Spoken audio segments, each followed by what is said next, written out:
Yes. What? Soldiers.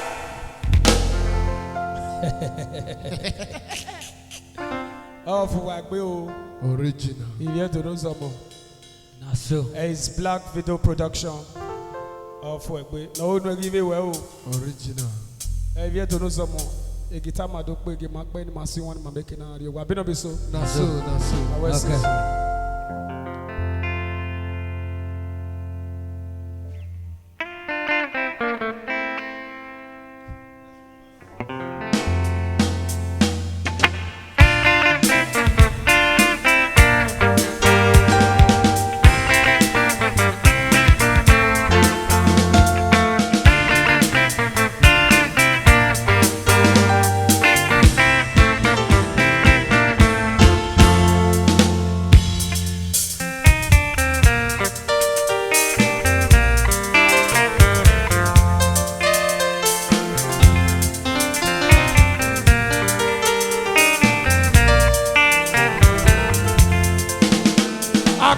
Mama, Yena Kudiano, Yena Kudiano,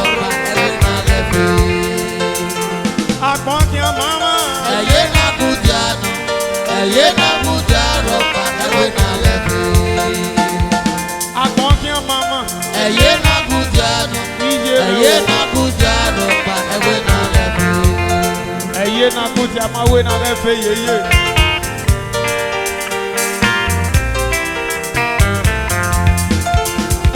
No saka ya maro para no aseti bi e wori o ga se no saka e wa isi pe o mo ame no saka ya maro para no aseti bi e wori o ga se no saka e wa isi pe o mo ame no saka e o ta ya se bi mo ya ame no saka e ta ya se bi o wa be.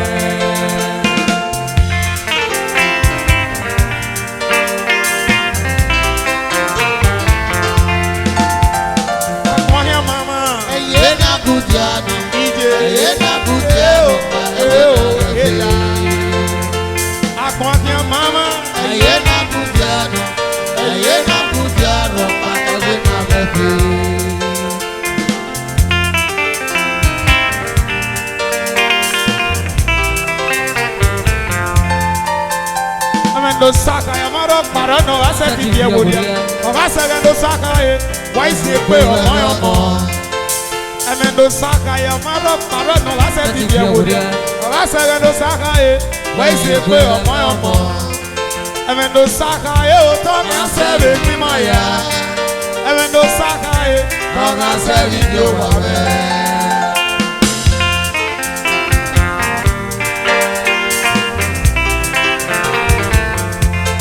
Obiogwe na kon rise su se ananswera you no ika. Obiogwe na kon kian ika. Owo sawa seti di enveria. Owu sene o la te sa oni o pa mi se. Owo jane o la te oni o pa mi. Ena ka mo obiogwe na kon. Pele isu no ika o. Oda sara we ya no e pan. Oye no ton bi ele kwe. Oda sa ka we se no ma ipo apa o polope. Akelo yogore osawe ya nesio lanu geri vie geri so bi ogwe na mo akonya mama eye na kudia ro pa ewe na lefe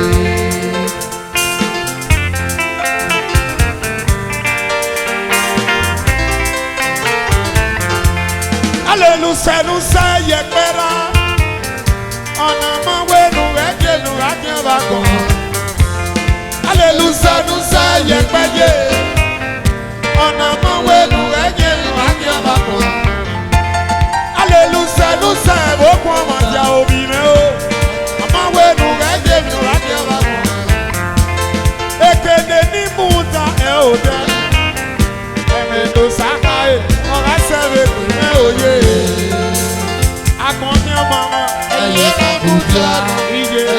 kudia ro pa ewe na lefe akonya mama eye na kudia do awese o eye na kudia ro pa ewe na lefe eye na kudia bi me ro pa ewe na lefe eye na kudia kutia o prima. Eye na kutia mi. Eye na kutia.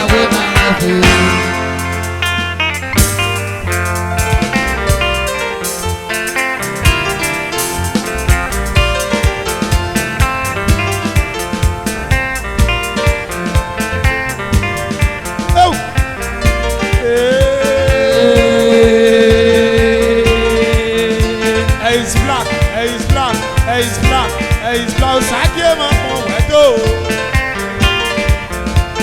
Yamo Oriseke nekpe ese wa malevi. Igiale ma kiotwe. Aisi na yedo biye. Osagiemwangbon wedo. Ukinepo wedo. Obi akeke wedo. Ma wedo.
Greetings, ladies and gentlemen.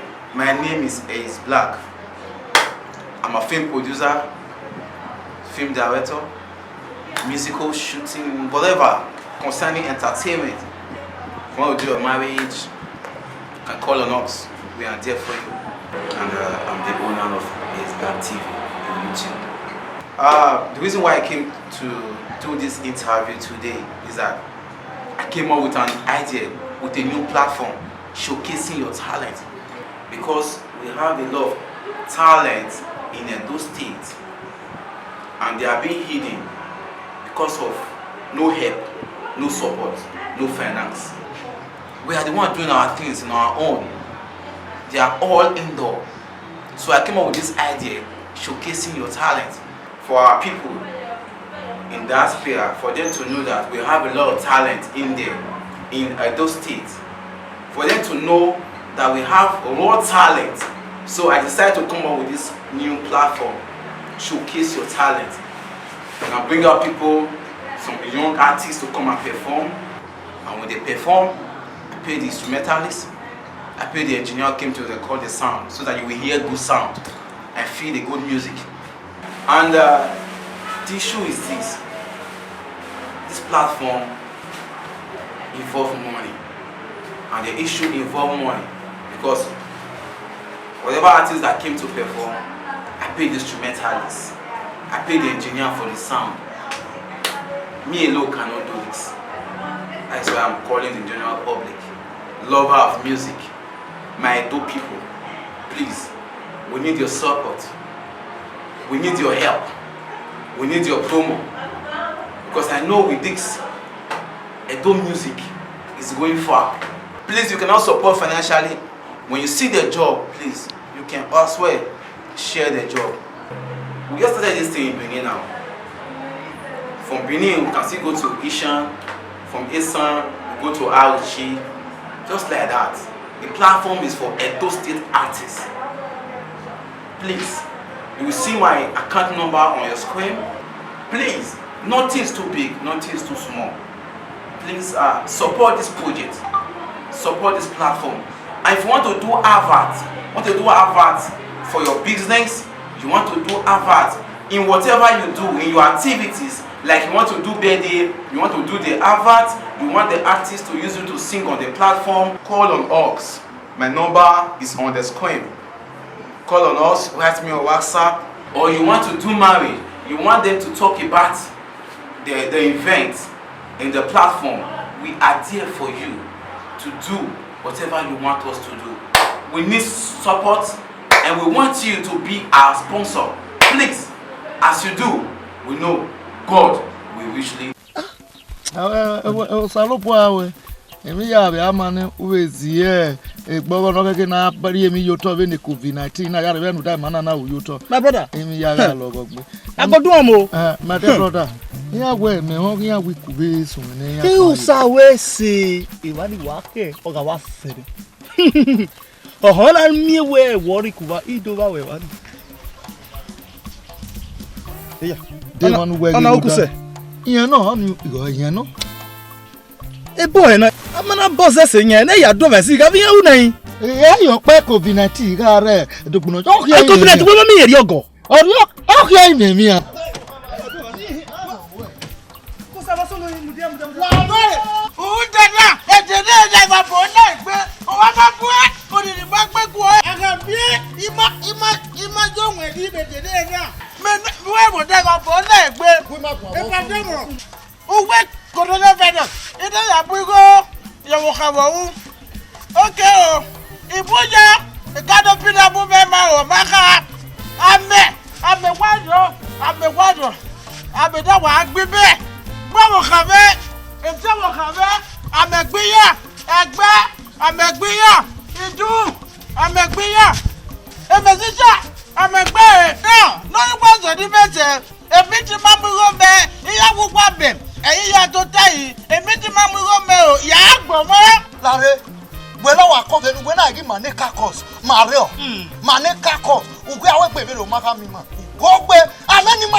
When I get mana the cancus women, ni rewo na abeja wewe no on rental service yaso e kalope business na we do.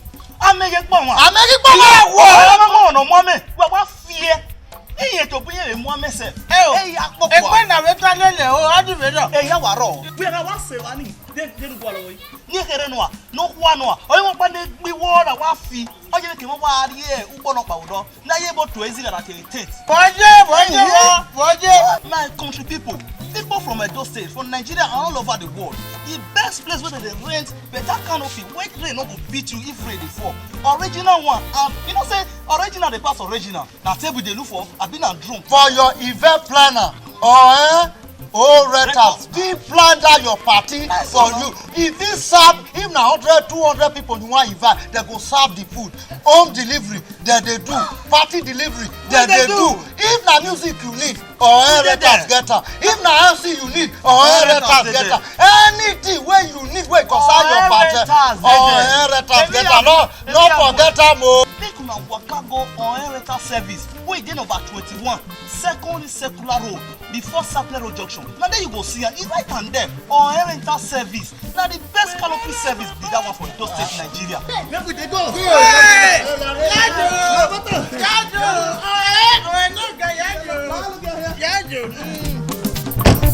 Pẹ̀lú ọlọ́mọ bá yẹ mi o. Èmi ayé o.